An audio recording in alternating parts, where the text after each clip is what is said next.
होते आणि मोठ्या प्रमाणात नुकसान झालेलं आहे. काय सरकारकडून केलं जाणार आहे या संदर्भात?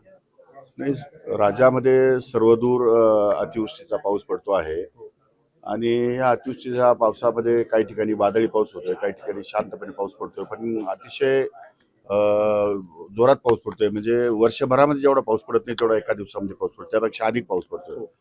त्यामुळे बऱ्याच ठिकाणी जमिनीवरती काही शिल्लक नाही आहेत, परंतु जी काही फळबागा आहेत त्या फळबागांचं नुकसान मोठ्या प्रमाणावर होतंय.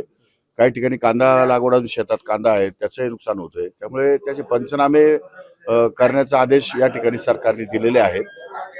तर मान्य जिल्हाधिकारी आणि कृषी अधिकाऱ्यांना पंचनामे करण्याचे आदेश दिलेले आहेत. साधारण 30,000 हेक्टरवरती या ठिकाणी बाधित क्षेत्र झालं आहे आणि त्या संदर्भात नुकसान भरपाई करण्याची आपत्ती व्यवस्थापनामार्फत त्यांना नुकसान भरपाई आम्ही देणार आहोत. मे मध्येच पाऊस होतोय सर, त्यामुळे आता शेतकरी आता काय पाऊसाला काही करू शकत नाही आम्ही, त्यामुळे पेरणीच्या अनुषंगाने काय आव्हान कराल? त्यासाठीच या वातावरणाशी सुसंगत असं धोरण असावं असं शेती विभागाचं किंवा शेती खात्याचं मत आहे आणि त्यासाठी आम्ही वेगवेगळ्या प्रकारचा भांडवली गुंतवणूक त्यामध्ये करतो आहोत.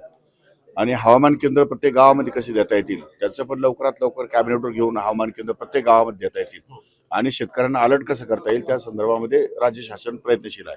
खरीपसाठी शेतकऱ्यांना काय आव्हान आहे साहेब? खरीप पेरणी संदर्भात नाही, आता खरीपसाठी सध्या जोपर्यंत IMDचं आम्हाला हे मिळत नाही, संकेत मिळत नाही आणि वापसा करण्यासाठी जोपर्यंत पेरणी शेतकऱ्यांनी करू नये आणि बी बियाणं भरपूर मार्केटमध्ये आहे, त्याची काही अडचण येणार नाही, खताची अडचण येणार नाही, खरीपाची पूर्ण तयारी झालेली आहे.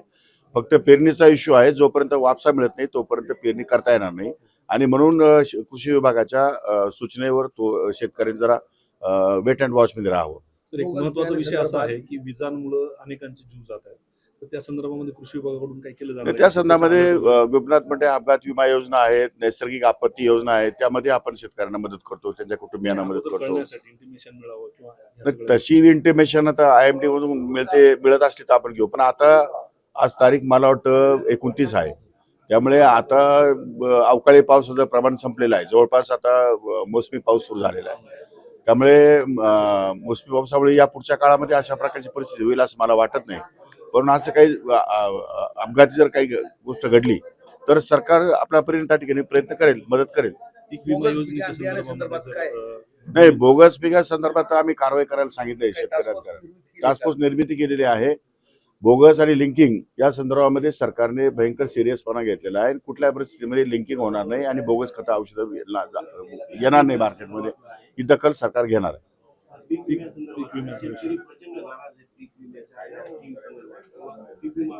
त्या संदर्भामध्ये आम्ही धोरणात्मक निर्णय आता ह्यावेळी घेतलेला आहे. त्या संदर्भात काय परिस्थिती आहे ती बघू आणि त्या पुढच्या वेळेस आपण तो आणखी काही बदल करता येत असेल तर बघू. नाही, जुनी पीक विमा पद्धत जी आहे ती सुरू केलेली आहे, आम्ही दुसरं काही केलेलं नाही.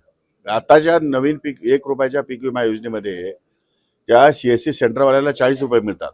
त्यामुळे तो विचारच करत नाही शेतकऱ्यांचा अर्ज येतोय की नाही, शेतकऱ्याची मागणी आहे की नाही, तो त्याच्या खिशातला ₹1 टाकतो आणि एनरोल करून टाकतो.